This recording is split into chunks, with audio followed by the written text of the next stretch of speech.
Welcome back to Chamber Down Under. I'm Doug. It's Friday afternoon. Bit of a solemn Friday afternoon here in Australia, and no doubt when you guys get to watch this up in the Northern Hemisphere, it'll be a Friday for you as well.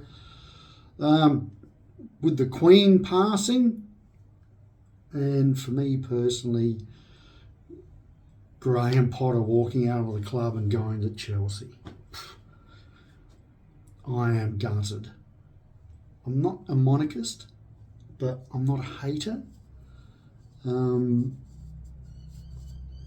But what's really affected me more here is what's happened with Brighton and Graham Potter, and that's that my little small world where, with Queen Elizabeth passing, that affects pretty much the world in general. So, to show some respects for Queen Elizabeth, I'm going to use the razor that was released as part of the 1953 coronation pack. Lovely razor, just probably one of the best razors Gillette made. I think this whole range of British razor really, from the open comb aristocrats through to the closed comb, outstanding value for money, beautiful looking razors, rhodium plated, just a beautiful mild shave. It probably is, but not mild. It's just got a little bit more give in it. To try and keep the English theme, I've thrown in some vintage Wilkinson sword made in England blade. And to make me feel much better, I've brought forward a soap that I got in the post recently, a soap and splash set from Gentleman's Nod. And it's, I'm not 100% sure of the pronunciation, Musashi, I think it is pronounced. I would say this is one of the best scents profiles that Gentleman's Nod have released besides the 01. Others would disagree with me with some of their other in the range, but this is absolutely magnificent. I'll go as far as saying better than the Zaharoff collaborations. Amazing scent. And I'll be teaming that up with the Splash, and afterwards the EDP that I bought in the pack. The pack also came with a challenge coin and a small candle. Okay, I will prepare and I'll be back. Okay, I'm back. Let's get into it.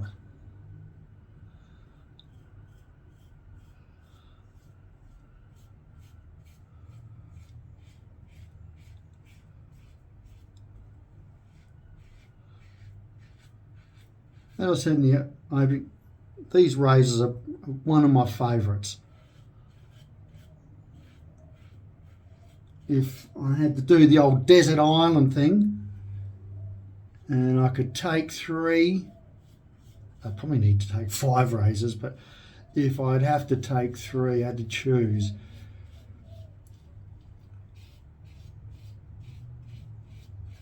Without doubt, this would be one of them. Without doubt.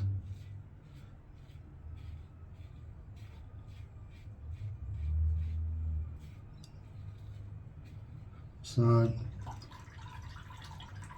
this, the open comb, the earlier version, just beautiful razors.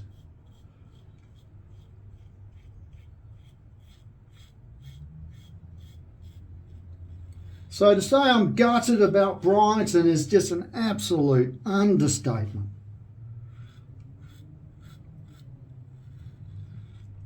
Like, it was bad enough Graham Potter has left and signed with Chelsea.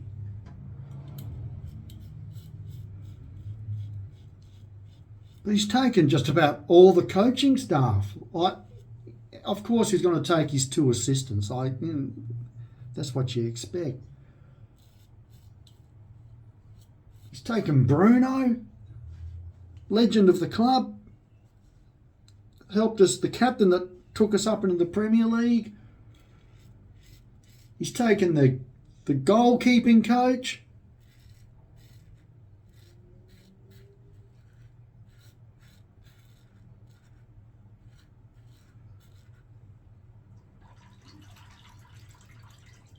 I'm just stunned.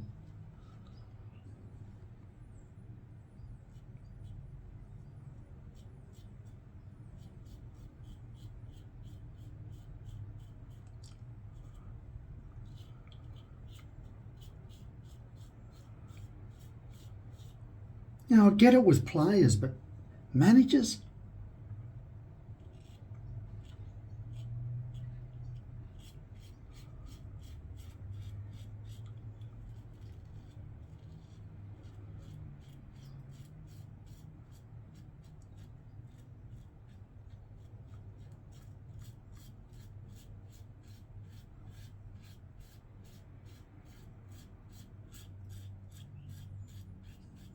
You know, how crooked is it that 6 games into the new season, your manager, your coach can be poached?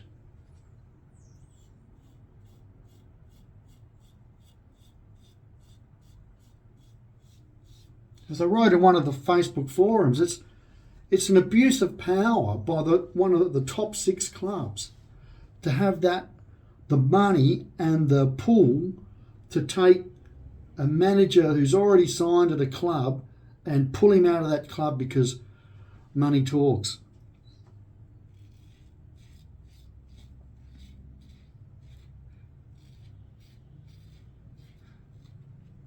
At the very least, it should be, once you're locked in, the season started, you've either got the January window or you've got to wait to the end of the season. And if you're wondering what brush I'm using, it's the Pantaray, the 2 Cats. Haven't used it for ages.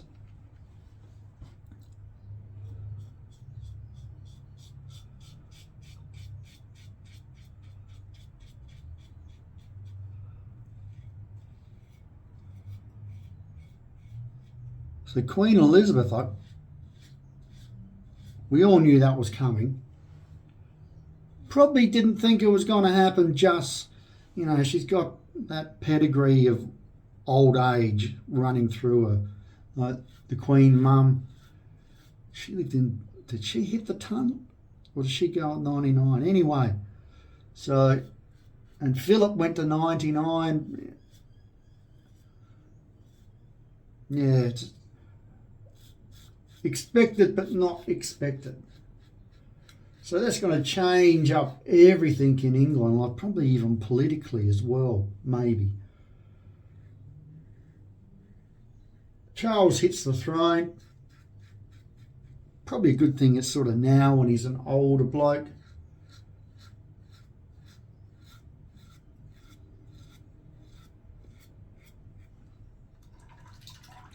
I have watched The Crown. If you haven't done that, I reckon it's an entertaining watch. Personally, I just found it entertaining up to about the 1970s period. After that, you know, I was alive for it. I had no interest, but it was interesting, the early years of Elizabeth, how she came to the throne.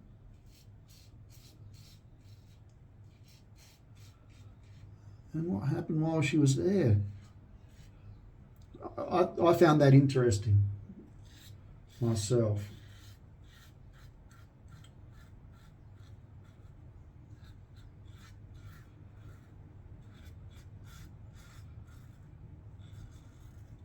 How accurate those events were, well, that's always debatable, isn't it? But still entertaining.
So Adam Lallana is now our game day coach. And I do know that part of the reason of him coming to Brighton in the first place a couple of years ago, or maybe even a bit longer, 3 years ago now, was, I think part of the deal was that he would transition into coaching.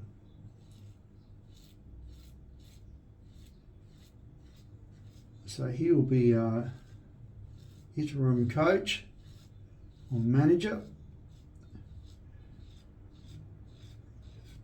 I'm pretty, as much as I'm gutted, I'm still confident, because the one thing I've learnt about Brighton and with the owner and vice CEO or whatever you call him, Paul Barber, is they plan ahead. They're always planning for everything that can go wrong, and they have been planning for they've been apparently been keeping eyes on new managers and who they can work with.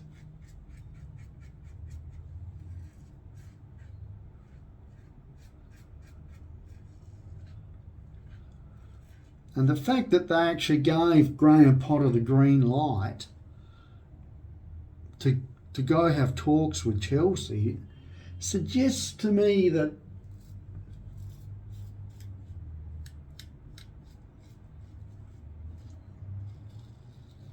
they're pretty confident in grabbing another manager or two from elsewhere that they got their eye on.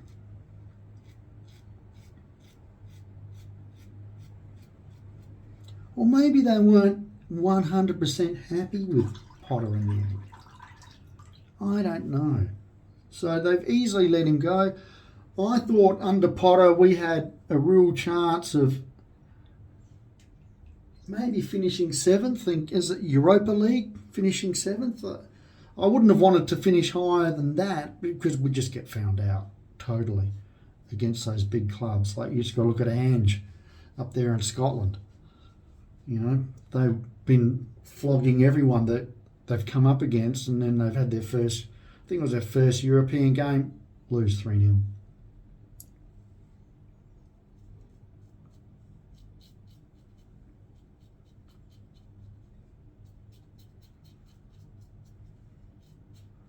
So as much as Chelsea have done the dirty on Brighton, ultimately Brighton will do the dirty on some other club somewhere.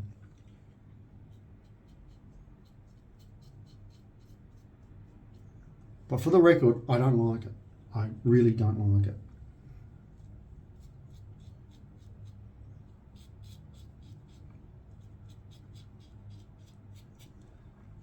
It might be the Aussie football thing, the AFL thing coming out in me, where, look, if you sack your coach 6 games into the season, well, then you've got the someone else from within the coaching ranks taking over for the rest of the season. And then you finalise your new coach after the season's ended. I just think that's fairer for everyone involved. Like, if you're a club and you want to make the decision to ice your manager or coach, well, you've got to wear it. You know, if you're going to do it 6 games in, you've got to wear it for the rest of the season and know that whoever was under him or someone else within the organisation can take the helm until they find someone either at the end of the season or someone during the season who doesn't have a job. You can tell I'm fired up. Come on! God, I hate this stuff. Just when we were going so well.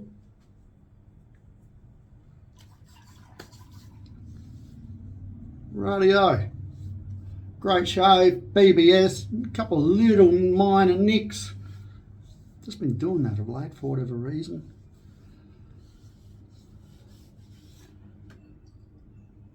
Oh, I've got to peel the, oh, it's electrical tape, because they've sealed it with. There you go. Does as good a job as any, I suppose.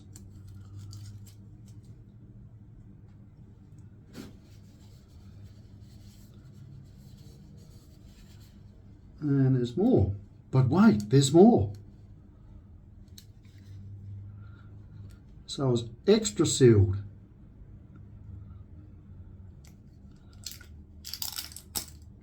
There we go.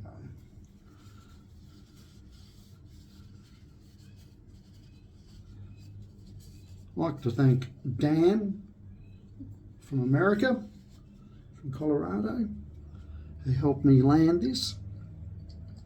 Don't know if you're supposed to shake it. Anyway, scent profiles. I haven't been there yet. So we've got citrus. See, we're going from the top down. We've got citrus, Nashi pear, jasmine tea, which is apparently based around. Then we've got florals, spice. And then we go into earthy, woody sort of scents and damp forest floor.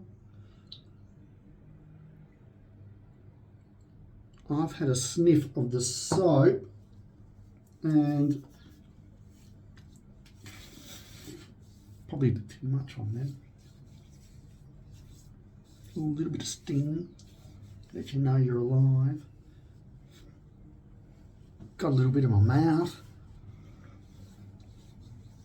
Wasn't the most unpleasant flavour I've had in my mouth. No jokes, no jokes. Let's try and keep this as PG as possible.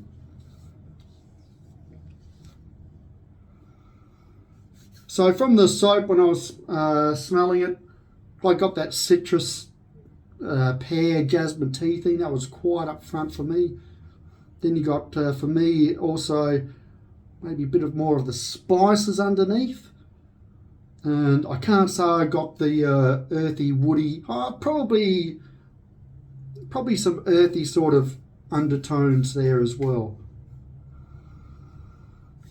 But I'm not a perfume head.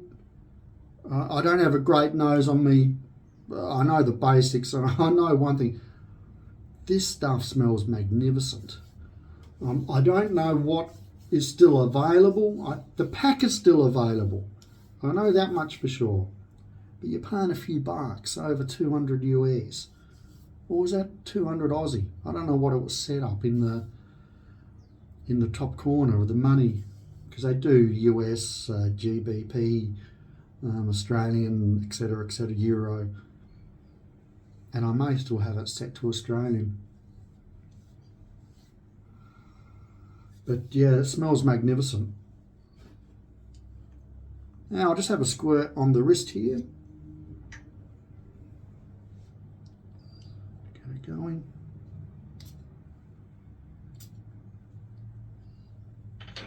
And let's compare them. Oh, it smells, the EDP, it's more of the top notes at the moment. That's citrus, jasmine tea.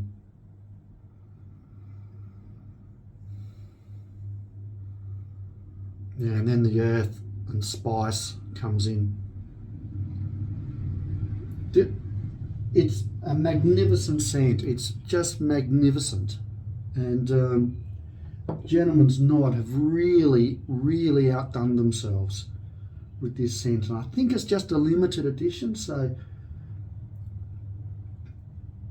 I honestly say, get on. You won't be disappointed. Like, if you look at those scent profiles and you go, yeah, I like that, get on, because this is going to be one of the best scents and you'll ever have. It's just amazing. All right, I'll leave it there. Right now with Brighton, if I was Nick Kyrgios, I'd be smashing rackets. I'd be in this bathroom, bang, bang, bang, smashing them against the wall and the floor and the bath and just going nuts. That's what I need. Get it out of me. I'm so disappointed, people. R.I.P. to Queen Elizabeth II. I won't say any more about that. And we'll let England mourn, and all the expats around the world who are monarchists, let them mourn as well, because it is a big thing for those people. Okay, enjoy your Friday night. I'm off to work now for a few hours, and I hope you all have a good weekend and you spend it with the right people. Okay, I'll be back on Monday and we'll chat again then. Ciao for now.